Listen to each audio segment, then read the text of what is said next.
Hi, my name is Alberto David Quintero Coria, and today I'm working with the wood burning pen for pyrography. Firstly, make a sketch of the desired pattern on your workpiece with a pencil, like this.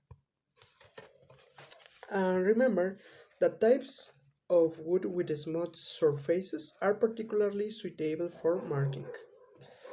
Then, connect the plug to a main socket and rest the wood burning pen on the supplied stand until the working temperature is reached after approximately 3 minutes. Begin by testing the device with the universal tip.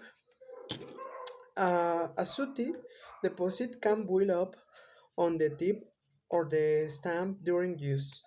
Use fine sandpaper to remove the deposits and to keep the tips clean because a clean tip is essential for precise and accurate work. Finally, as the tips are made of brass, a relatively soft material, it is advisable to wait for them to cool completely before removing or replacing them. And this will be the result. Thank you.